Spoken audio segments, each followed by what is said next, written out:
Ada tinapinta sa waga si First Mountain Province Provincial Mobile Force Company tapno may danon kadagiti umili dagiti napapatag a panagip ita panuwen ti matutudo.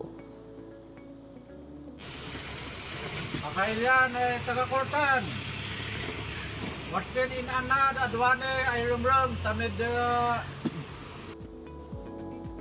Daytoy ket baban iti OPLAN TAMBULI no sa dino na ingat ti panangiwargawag da iti agnanay na panagridam kan panagsagana tapno agbalinan na talged ita panawen.